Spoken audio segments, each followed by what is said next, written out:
Hey y'all, happy Tuesday, happy spoken word Tuesday. I hope you guys days come along fine. Anyway, you guys know on Tuesdays, I like to bring the word. And earlier, I read my short from the Apocrypha from Wisdom of Solomon, chapter 13, verses 18 through 19. And it's basically just talking about, how many of us, trust in the love of the idol, the statue, and the carcass, right? To help us with the abilities of becoming successful, right? And this idol, this carcass or everything, or the statue has no power, no life, no abilities to help us with anything in our life, right? But, we read the praise, the gold, the statues, the idols, the clothes, the cars, the jewelry. We read the praise them, and thinking those are the ones that's bringing us success. But indeed it's not, because remember, the Father is no respect of the person, of anybody, right? He said, you do as he say and you obedient, he will help you. So the Father reigns on the just and the unjust. So if an unjust person, evil is ever, right? But, he eating right, you know what I mean? He's following what the Father say to get his to gain success, then he gonna get it regardless, although he might be evil, right? Because remember, the Father, it's no respect of persons, right? So if you eating fruits and vegetables and everything, right, then your health should be good. You might be evil now, killing somebody, but your health is good because you're eating like you're supposed to, right? And the Father said, if you do what he say, then, he will give you what he promised you. So the Father is no respect of persons, right? So therefore, an evil person and a pure-hearted person has the ability to get all the blessings of the Father, right? Because again, the Father is no respect of the person. What matters is obedience, right? So if you eating plants and you eating fruits and everything, right? You reading your Bible and everything, you working in righteousness, right? But you might have a little other problem, where you might have hatred in your heart or something like that, right? But remember, the Father said, follow these things, and he still, will gain your success because he is no respect of person, right? And that's what it means, right? So no matter if you feel like, oh, this person getting everything, he getting everything, but Father reign on the just and unjust because the Father is no respect of person. He said, follow what he asked you to follow, being obedient, and he will give you, what he promised you. No matter if you are doing wrong things or good things. But if you're following what he tell you to follow, right, you will be successful regardless, okay? All right. So from that short, I read from Wisdom of Solomon from the Apocrypha, one of the books removed from the Bible, reads as follows. Chapter 13, verses 18 through 19. For help he calleth upon that which is weak. For life prayeth to that which is dead. For aid humbly beseeketh that which had least means to help. And for a good journey he asketh of that which cannot set a foot forward. Verse 19. And for gaining and getting and for good success of his hands, asking ability to do of him that is most unable to do anything, right? For the trust of the idol, many fail. And this is exactly what he's saying, right? People asking, asking for gaining and getting the success, right, with the ability from his hands, right? But asking things that has no ability to do anything for his life, right? The Father said, ask him through his son because he have life and power. But when you asking these idols, these statues, and these carcasses to help you, trust and believe me, you're asking in vain, right? Because if you thinking that these carcasses is helping you, then you basically reprobate. Because remember, the Father is no respect of person. So if you're eating plants and you're eating vegetables, like he said, plants and herbs for the foods and the medicine, then of course you're gonna be healed and your health will be good. Now you might have an evil person, but you're following his instructions. You see, he's no respecter of person. So no matter if this person is unjust, if he's following what the Father tells him to follow, then he's going to get what's coming to him regardless. Because remember, the Father reigns on the just and unjust, and he is no respect of any persons. If you follow him, if he tell you to eat plants and vegetables and don't eat the unclean thing, then your health will be right, okay? If he tell you to respect your elders and your parents, then you'll live a long life, right? Now you might be evil as ever, but you respect your elders and you eat your plants and fruits. Remember, so the Father's still going to aid you and abet you in that because he's no respecting no persons, right? And he reigns on the just and unjust. So if you're obedient, to eating his plants and vegetables, right? Respecting your elders, then you should look forward to receiving good health and everything, a healthy, long life, and a healthy and a long life, because the healthy life come in, you're not eating those unclean foods like Leviticus says, right? You're not eating an unclean thing, right? And you respecting your elders. So on that end, for you not eating that unclean thing, then you protecting your health, right? And if you respecting your elders, then you granting yourself a long life. Now, although you might be an evil person that have hatred, but you are following what the Father said, so that makes you makes you no respected person of the Father. He's going to give what coming to you, right? He's going to reign on you whether you're just or unjust if you're following what he told you to follow, okay? I hope I cleared that up. All right, so you guys, I'm going to be reading chapter 13 from Wisdom of Solomon from the Apocrypha, one of the books removed as follows, right? Chapter 13, verse 1 reads as follows. Surely vain are all men by nature who are ignorant of God, and could out of the good things that are seen know him that is either, neither by considering the works did they acknowledge the workmaster, but deemed either fire or wind or the swift air or the circle or the stars or the violent water or the lights of heaven to be the gods which govern the world, right? So you see, these are the idols he's talking about. Okay, he's saying surely vain, are all men by nature, right? Who are ignorant of God, right? So these men are vain, right? Who are ignorant of God, right? And they could not, right, out of all the good things that the Father is showing us, right? They could not either see or know him, right? Either by even considering the works that's in this world, right? They don't acknowledge the Father, who is the workmaster, right? But they deem, right? They rather remember for the trust of the idols, right? But they deem either fire, an idol, wind, an idol, swift air, an idol, the circle of the stars, an idol, the violent water, the idol, the lights of the heaven, the idol, to be the gods which govern the world. And all these idols are created by the Father, right? So how can these idols be the government of the world and the Father make them, right? All these are nothing but idols and gods that people look forward to help them, which is all in vain, because the only person that's helping them is the Father. And the only way the Father is helping them if they come to him in spirit and truth, right? And another way the only Father is helping them, because he's no respect of a person, he reign on the just and unjust. And what I mean by that, if you're following his laws and commandments, say eat the plants, not touch the unclean thing, be a pure heart, respect your elders, right? Then he's going to give you what's supposed to come to you, because the Father don't lie about his word, right? He said, you ask not because you receive not, right? He said, from this point, you have not came to ask me anything. Ask him through his Son in spirit and truth, right? Then he can help you, because the ability, for us to help ourselves is only through the Father. Not leaning on our understanding, right? Not that fire, wind, swift air, circle of the stars, violent water, lights of the heaven. Those are not gods that govern the world. The only God that governs the world is the Father, right? And he gave his Son, which is a manifestation through him and flesh, so that his Son can experience what men go through, right? So he can feel what men go through, so he can sacrifice himself, right? For all our human sins, right? So we can overcome sin. Okay?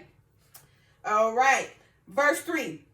With whose beauty, if they being delighted, took them to be gods. Let them know how much better the Lord of them is. For the first author of beauty had created them, right? So the first author of beauty is the Father, right? So he's saying, right, with whose beauty are they delighted to look at them and be gods, right? Letting them know that all this air, fire, water, stars, right? The gods who ignorant people or ignorant man think who are the God of the world, right? He asking them, right, with whose beauty, if they been delighted, took them to be gods, right? They getting the beauty of God, so how can they be the gods, right? He said, let them know how much better the Lord of them is. How much better the Lord is of these idols that you guys consider gods of the world, or consider these idols who govern the world, right? The Father said, let them know how much better the Lord of them is, for the first author of beauty had created them. So the first author of beauty is the Father. He created the sun, the stars, the moon, the violet water, the lights of heaven, right? The gods which ignorant man, proceed to make the God and the governor of the world, right? But the Father said, how much better is those idols, better than the first author of the Lord who created them. They're not better. They're beneath them. They have no power and no ability to help you succeed at all or to help you get to whatever you're trying to get in your life. It's only through the Father, through his Son, manifested as an express image to help us, with our sins or to help us overcome our sins in which he died for. Okay? Verse 4.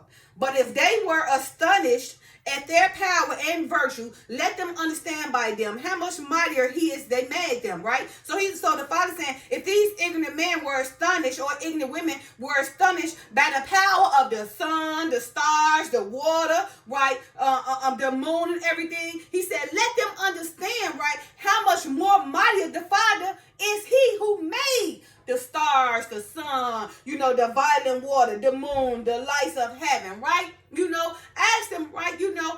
But if they were astonished at their power, all those idols' powers that they believe to be powerful and virtuous, then let them understand by the creation of the suns, the stars, the waters, the moons, right? That the Father who made them is more mightier than those.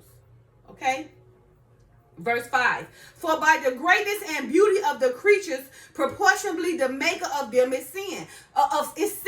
So, by the sun, the mass greatness of the rivers, the moon, the stars, okay? He's saying for the greatness and the beauty, all the proportionate group, the greatness and beauty of all these, these things that's in the heavens and beneath the heavens, the stars, the circle, the air, the swift, the lights and everything, he said that the greatness and the beauty of them are proportionally is made by the Father, okay? Let's read that again. For by the greatness and beauty of them creatures proportionally, the maker of them is seen. Okay, so it's made of the Father, and the Father is seen, right? Because it's so great of all his creations and his creatures and everything, right? The Father is seen through the mass beautifulness of all these of the lights, of the stars, of the water, of the violent air, of the wind. Okay, the beauty of the maker is seen in them because how they all act, or how they all intertwine with one another in this world of nature. Okay, all right. But verse 6, but yet for this day are the less to be blamed, for they are peradventure heirs, seeking God and desires to find them. Right, again, but yet for this they are the less to be blamed, for they are peradventure heirs, seeking God and desires to find him. So he's saying that these, even though they ignorant, right? Doing these means, looking at the sun, the river, the lights of the world, the heavens, the winds, they're trying to seek the Father, but they're ignorant, right? Because the Father they seen the Father from the creation, but they rather make the sun and the moon and the stars, all these, especially people in Egypt, make all them gods, right? Instead of seeing the maker, the beauty, the beauty of the maker inside of the creation itself, okay? And they saying now, but lest he blame them, he blamed them less because they ignorant, right? Because they error, because they are seeking God and desires to find him, but yet they yielded to the lights, the lights of the heaven, the violet waves, the stars and everything. They yield to them as the gods instead of the Father, okay?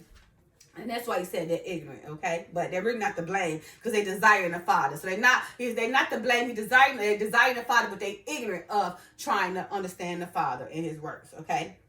Verse 8. Verse 7. For being conversant in his works, they search him diligently and believe their sight because the things are beautiful that are seen. So the same thing. Even though they searching the lights, the sun, the stars, and everything, right? They searching him diligently, right? Thinking that the sun, the stars, and the moon is God, right? Because how beautiful they are, right? So they are searching him diligently, but they lack of understanding, okay? Because they seeing God the beauty of God in the making of it, okay? Instead of, and not determine that God is the maker who created all these beautiful things they seeing, right? Verse 8. Howbeit, neither are they to be pardoned, right? Because he's saying he's not pardoned, although they're not blamed. They're not to blame. He's still not pardoned them because he got the word. He gave you everything you need so we can learn, okay? So you want to be pardoned, right? You're still going to be judged. Although your ignorance and your foolishness, because you chose to be foolish and ignorant. Everything is right there. We got the words, we got everything. But because you chose to be ignorant, right, you will not be pardoned. Verse 9. For if they were able to know so much that they could aim in the world, how did they not sooner find out the Lord thereof? You see, because it was already there. Soon everything is there, so you want to be pardoned. Because again, for if they were able to know so much about the sun, the stars, the violent wind, right? That they could aim at the world that is of the world, and you want to make them gods of the world, right? Then how did they not sooner find out the Lord thereof? Okay, because they was ignorant and foolish, and looking at the things that God created and not giving the credit to God himself as the maker of these things that was right before their eyes. Okay.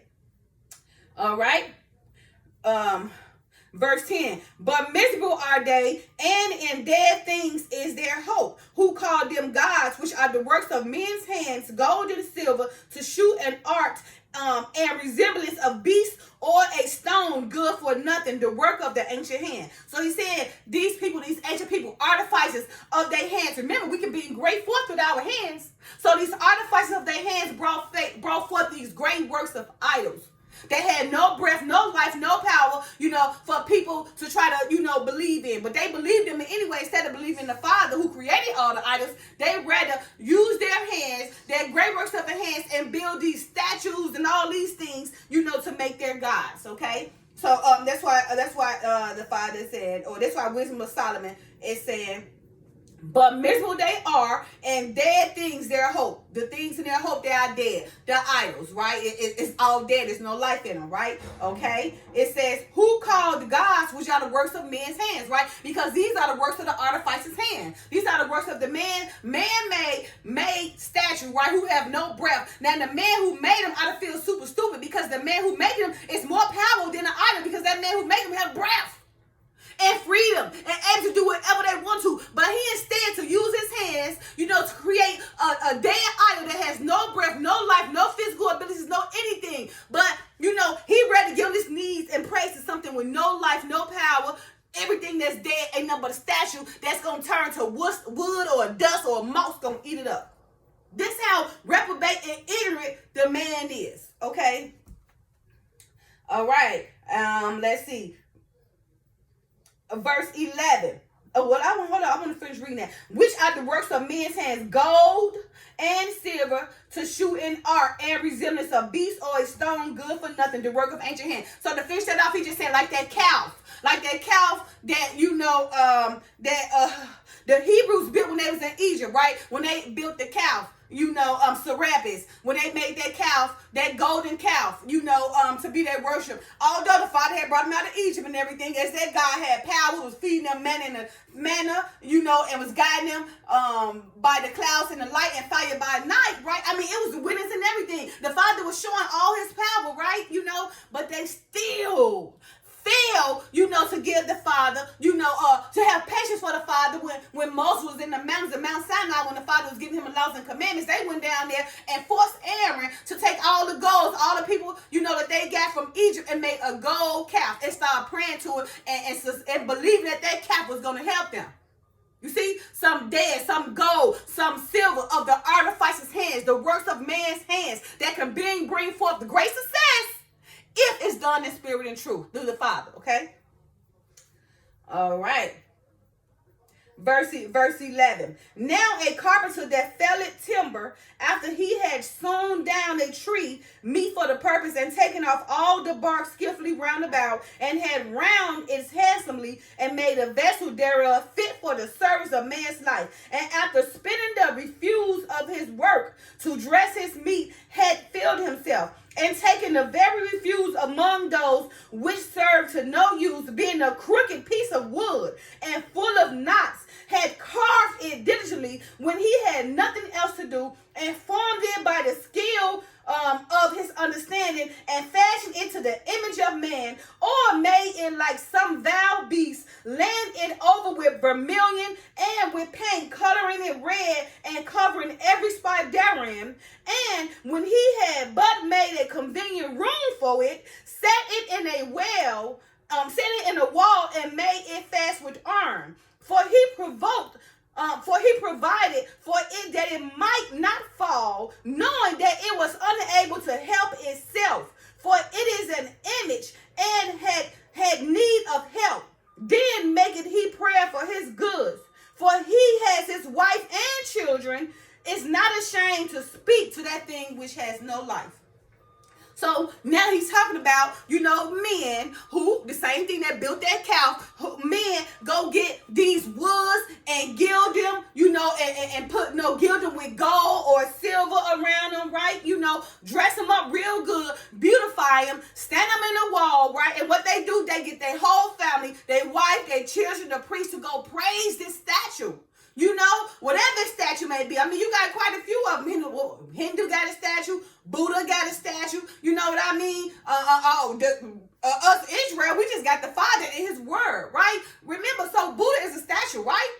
Hindu, that's a statue. Then you got other people that praise of these statues, the mummies, so he just said they dress them up, gold them up, beautify them, put them in a sacred place, praise down to him, worship to him, right? Make the prayer for his goods to him, make his wife and his children speak to this thing that has no life or no power to help them at all, right? And verse 18, which is a short that I read, could pertain to the same thing. So the same item, they dressed up and put gold on, and worship and praise and everything that has no life, that's going to collect dust and moth and everything's going to eat it, right? They go to it, right? And verse 18, for they helped, for this same idol, they asked the idol, right? For help, he called upon that which is weak. The idol is weak, right? Okay? For life, pray to that which is dead. The idol is dead. For aid, humbly beseeketh that which has least means to help. The idol ain't got this statue, this gold carcass can't help them with no aid or nothing. And for a good journey, he asketh of that which cannot set a foot forward. Okay? Can't help them travel, can't do nothing, right? And for gaining and getting and for good success of his hands, asking ability to do of him that is most unable to do anything. Now, how crazy and reprobate a person gotta be for them to go build the idol out of gold, dust, strings, rain, water, whatever it is, right? Dress it up, beautify it, put it in the wall, right? And pray to it. Had a whole family pray to it. Had their children pray for it, right? Pray to it for goods. Pray to it for success. Pray to it for love. Pray to it for fertility. This thing that has no life. Nothing but a stupid piece of wood or a metal or whatever they got. They want to go pick it up, made it, prayed over it, sacrificed to it. It got no breath, no life, no power. Can't give you nothing or do nothing for you. But you got your whole family, the dogs, the kids, the priests, and everything praying over this statue that's going to rust and dust in due time. All right, you guys. All right, so again, this was Wisdom of Solomon, chapter 13, verse 18 to 19. I hope I brought some clarification to you guys, right? Okay, so again, verse 13, 18 through 19, Wisdom of Solomon reads as follows. For help, he calleth upon that which is weak. For life, prayer to that which is dead. For aid, humbly beseeketh that which had least means to help. And for a good journey, he asketh of them which cannot set a foot forward. And for gaining and getting and for good success of his hands, asketh ability to do of him that is most unable to do anything. All right? For the trust of the idol, we fail. Let the idol go. It's only a piece of wood that you, man, has made to worship, right? How silly and stupid and immature and petty that you got to be to know that you, yourself, is more powerful, made in the image of God. I am what I put forth to be through the life and the guidance and the help and the spirit of truth of the Father leading you through his Son. Not through no idol, not through no wood, not through no gold calf like they worshipped over in Egypt. Okay?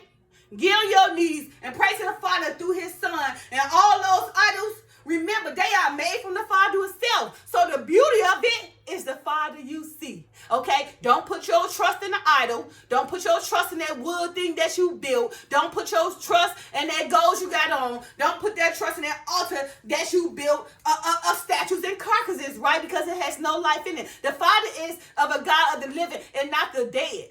And that same statue, idol, carcass that you praying to, you might well continue to pray in vain, because ain't nothing never ever happening. Ain't nothing gonna come to aid you and assist you. Only thing's gonna happen is that wood thing or that silver thing or that gold thing you praying to is gonna collect dust, and your next generation gonna continue to go pray to it and continue to clean it off. It ain't eating no food. It ain't giving you no prayer. So if you're trying to say that idol eating food or doing power, that's somebody else doing some sneaky links behind your back, making you believe that it's taking place when they is running these tricks of you, manipulating you and making it happen, because within themselves they know that idol ain't got no power, and again that is most unable to do anything for you. Happy Tuesday. Love you guys. Peace.